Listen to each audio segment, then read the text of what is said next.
मैं आपको बताती हूँ आगे code of conduct and ethics. अब इसमें गाइडिंग प्रिंसिपल क्या है कि जो कह रहे हैं ज़्यादातर गुड एनजीओज की एक अजम्पशन बता दी है। गुड एनजीओज कौन सी होती हैं पूरी दुनिया में? वो होती हैं जो एक ही किस्म के बिलीव्स अजम्पशंस को फॉलो कर रहे होते हैं। फॉर एग्जाम्पल वो किस चीज़ को फॉलो कर रहे हैं? वो ह्यूमन राइट्स के फंडामेंटल जो अजम्पशंस हैं, जो राइट्स हैं, उनको अपने जहन में रखते हुए वो किस तरह से ऑपरेट करेंगे, उनके वर्कर्स कैसे काम करेंगे, वो अगर किसी और के लिए काम कर रहे हैं तो वो उन्होंने उन किन चीज़ों का अपने जहन में उसका ख्याल रखना है। ठीक है, तो ये हम देखते हैं different. Number 1 is responsibility, service and public mindedness. ठीक है, उन्होंने किस चीज़ को देखना है, क्या एक इनकी एक रिस्पॉन्सिबिलिटी में आता है या एथिक्स में आती है ये चीज़ है कि इन्होंने इस चीज़ बैलेंस करना है। उन्होंने एक मतवाजन रखनी है किस चीज़ को? अपने इंडिविजुअल कंसर्न्स और पब्लिक कंसर्न्स। ठीक है, पब्लिक के लिए आप क्या काम कर रहे हो, आपने पब्लिक को सर्विसेज ज़्यादा देनी है, उस चीज़ का जहन में अपना ख्याल करना है। आपने एक्टिविटीज़ करनी है, अगर आपकी एनजीओ ने एक्टिविटीज़ करनी है तो वो उसका मकसद क्या होगा? For the sake of others.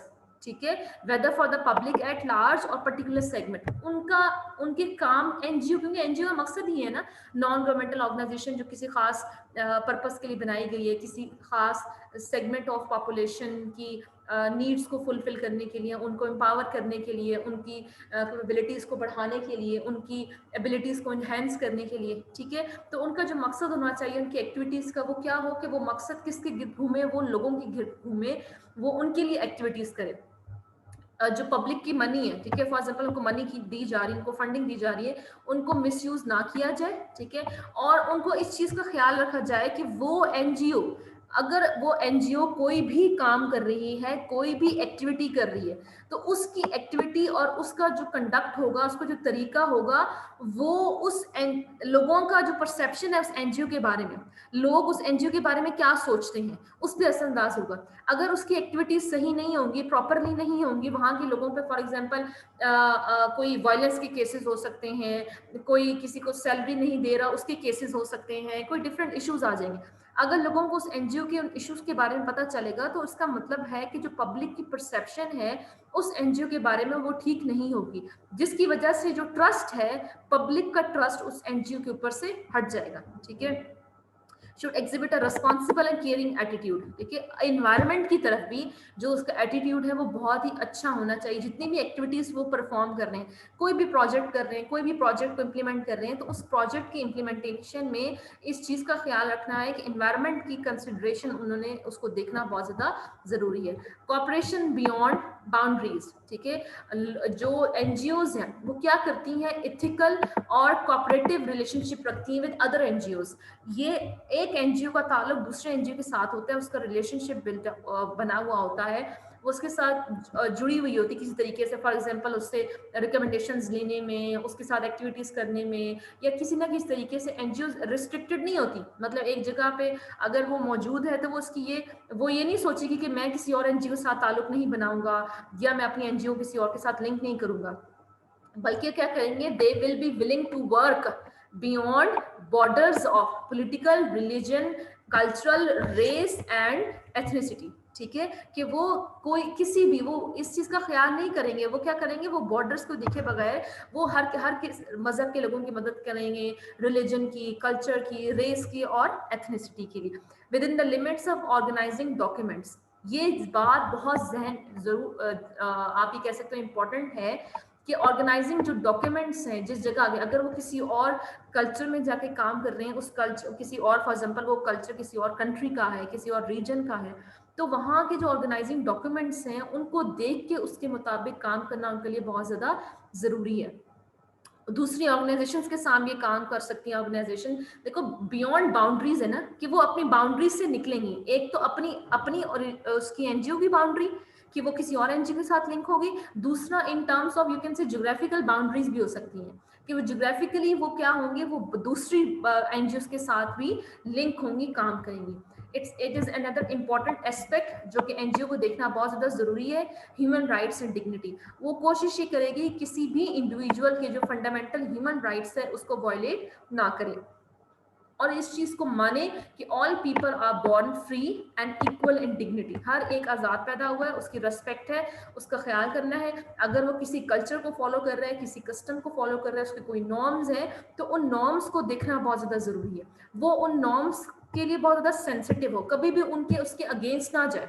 ठीक है, अगर किसी एनजीओ में इस हिसाब अगर वो वहां पे आ रहा है तो इस हिसाब से ऑपरेट करे कि कभी भी उसको नुकसान ना पहुंचाए। जैसे आपको हमने एग्जांपल दी थी रिस्क मैनेजमेंट, जब हम पढ़ रहे थे तो रिस्क मैनेजमेंट में हमने ये देखा था, I think it was in that section of risk management या ह्यूमन, हाँ रिस्क मैनेजमेंट में देखा था कि आप अपने जो ऑफिस अपनी ऑर्गेनाइजेशन के जो पर्सनल है उनकी कैसे प्रोटेक्शन करते हैं। कि अगर वो किसी ऐसे कल्चर में जा रहे हैं जहाँ पे फीमेल को अकेले नहीं अच्छे समझा जाता कि वो अकेले आके वहाँ पे काम कर रही हैं, तो वो क्या करेंगे, वो उस कल्चरल एस्पेक्ट को देखते हुए उस जो फीमेल वर्कर्स हैं उनके साथ मेल वर्कर्स को भेज देंगे। ठीक है, ताकि वो क्या असल में what they are doing, they are sensitive to moral values, उस इलाके की जो मॉरल वैल्यूज हैं, उनके जो कल्चर है, ट्रेडिशंस हैं, उनको जहन में रखते वहां पे जाएंगे। कभी भी अगर कोई रूरल एरियाज में कोई फॉरेनर्स बाहर से आई हैं, मेल की तो चलो ड्रेसिंग को इतना नहीं पिन पॉइंट उस तरह से करते हैं, अगर फीमेल की ड्रेसिंग उनके अपने कल्चर के मुताबिक नहीं होगी तो वहां पे उस एनजीओ के लोगों को अच्छा नहीं समझा जाएगा, उनको इस तरह से आप ये कह सकते हैं फेवर नहीं किया जाएगा, इतना उनको आप ये कह सकते वेलकम नहीं किया जाएगा अगर वो उसके नॉर्म्स एंड कल्चर्स के अगेंस्ट अपने आप को फॉर एग्जांपल रिप्रेजेंट करते हैं, या वो अपने किसी ऐसे एक्शंस ले लेते हैं जो वहाँ के जो मॉरल वैल्यूज हैं उसके अगेंस्ट जाती है। ठीक है, तो what they will do, they will respect the integrity of families and support family based life. ठीक है, अगर किसी जगह पे जा रहे हैं और अगर वहाँ की उनकी वैल्यूज ये हैं, एग्जाम्पल उन्होंने दी है, तो उन्होंने उन वैल्यूज का ख्याल करना है। रिलीजियस फ्रीडम, ठीक है, NGO should respect religious freedom. ठीक है, रिलीजियस फ्रीडम को अगर एनजीओ जो को अगर वो काम कर रही है, कहीं भी काम कर रही है, कोई भी प्रोजेक्ट है किसी भी एरिया में, किसी भी कंट्री में, तो उसने इस चीज का बहुत ज्यादा ख्याल करना है। ट्रांसपेरेंसी एंड अकाउंटेबिलिटी, या transparency accountability as we have discussed, accountability के अंदर, मॉनिटरिंग के अंदर, इवैल्यूएशन के अंदर, कि वो ट्रांसपेरेंट हो, जितना भी वो काम कर रही है, जिस तरीके से भी काम कर रही है, वो सबको विजिबल हो, सबको नजर आए। दे शुड बी ट्रांसपेरेंट, ठीक है, in all of his dealings, कि क्लियरली पता हो कि क्या काम कर रहे हैं। अगर गवर्नमेंट के साथ इनकी डीलिंग चल रही तो वो कैसे चल रही है, पब्लिक के साथ डीलिंग कैसी है, डोनर्स के साथ डीलिंग कैसी है, बेनिफिशरीज के साथ डीलिंग इसकी किस तरह की है। तो हर एक चीज के अंदर वो ट्रांसपेरेंट हो, क्लियर कट बता दें, इंडिकेट करें, कोई उसके अंदर कोई कंफ्यूजन ना हो अगर कोई इंफॉर्मेशन देते हैं। ठीक है, उनकी basic financial information, governance structure, activities, listing of officers, partnerships, हर चीज ओपन हो। ठीक है, and accessible to public scrutiny, अगर कोई पब्लिक उसको देखना चाह रहा है, उसको चेक करना चाह रहा है कि उन्होंने कैसे काम किया, किस हिसाब से किया है, वो अगर उसको एनालाइज करने जा रहा है तो it should be open to the public, or they should make effort to inform the public about its work and origin and use of its resources। इनको कोशिश करनी चाहिए कि पब्लिक को बताएं, इन्फॉर्म करें अपने काम के बारे में, काम के ओरिजिन के बारे में, और इसकी रिसोर्सेज, कि हमारे पास अगर कोई रिसोर्सेज हैं तो हम उन रिसोर्स को कैसे इस्तेमाल कर रहे हैं।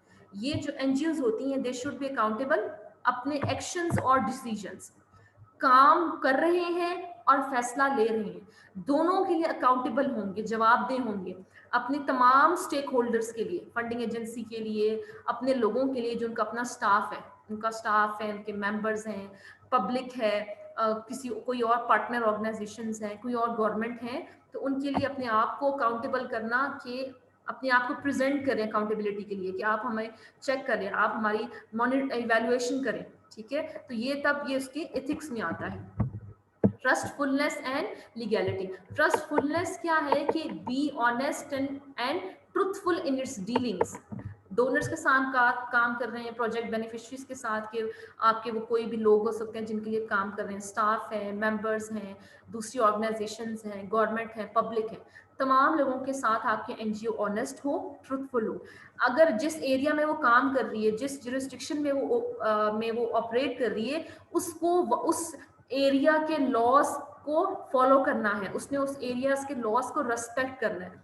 अगर वो किसी दूसरे एरिया में चली गई, काम कर रही है, तो उसने उसको अपने आप को उस एरिया की रिक्वायरमेंट के मुताबिक अपने आप को रजिस्टर करवाना है। जैसे डिफरेंट रजिस्ट्रेशन रूल्स होते हैं ना, लीगल ऑब्लिगेशंस हैं, ठीक है। जैसे लीगल ऑब्लिगेशंस की उन्होंने बात की है कि वो तमाम लीगल ऑपरेशन अगर वो डिफरेंट कंट्रीज में काम कर रही हैं तो हर एक कंट्री की जहां जहां वो ऑपरेट कर रही है उसकी लीगल ऑब्लिगेशंस को वो जरूर देखे। जैसे लीगल ऑब्लिगेशंस उन्होंने क्या कहा कि उनके ऊपर क्या जिम्मेदारी है कि वहां के लॉज ऑफ इनकॉर्पोरेशन देखे। अब अगर वो पाकिस्तान में काम करिए तो पाकिस्तान के अंदर फंड रेजिंग के क्या लेजिस्लेशन है, क्या कानून बना हुआ है। अमेरिका के अंदर उस अगर एनजीओ ने फंड रेजिंग करनी है तो फंड रेजिंग के लिए कानून क्या बना हुआ है, उसने उस हिसाब से फंक्शन करना है, उस हिसाब से काम करना है। इक्वल एम्प्लॉयमेंट अपॉर्चुनिटी के प्रिंसिपल्स क्या हैं, हेल्थ एंड सेफ्टी स्टैंडर्ड्स क्या हैं, प्राइवेसी रूल्स क्या हैं, लेजिस्लेशन एंड सो फोर्थ। अच्छा, करेक्टिव एक्शन ले फौरन। अगर कोई उन्हें गलत चीज नजर आती है अपने स्टाफ में, गवर्निंग बॉडी में, वॉलंटियर्स में, कॉन्ट्रैक्टर्स में, पार्टनर्स में, कोई भी गलती, कोई भी गलत रॉन्ग डूइंग नजर आती है, कोई मतलब घपला हो रहा है, तो उस चीज को फौरन डिस्कवर करें और उस चीज को फौरन ठीक करने की कोशिश करें, राइट। करप्शन, ब्राइबरी या दूसरे फाइनेंशियल इलीगैलिटीज हैं उसके खिलाफ जाए, लॉज ऑफ नेशन को फॉलो करे जहां पे वो एक्टिविटीज कर रही है। उस कंट्री में जहां ऑपरेट कर रही है उसकी ये कोशिश होनी चाहिए कि वहां पे कोई भी अगर इलीगल एक्टिविटी है या अनलॉफुल कोई भी काम हो रहा है तो वो कभी भी उस चीज में पार्टिसिपेट ना करें, ठीक है। अपनी ऑर्गेनाइजेशन के बारे में एक्यूरेट इंफॉर्मेशन दें, ठीक है, कि वो क्या काम कर रही है, उसका मकसद क्या है, उसके इंडिविजुअल्स कौन से, उसके लोग क्या कौन से हैं, वो उनके प्रोजेक्ट्स किस तरह के चलते हैं, उनके अपने लोग फंडिंग कहाँ से आती है। तो ये शोज के ट्रुथफुल है, अपने हर मामले में सच्चा है, लीगल है, वो कानून की पासदारी करते हुए तमाम चीजें कानून के मुताबिक कर रहा है, ठीक है। So these were the code of ethic conduct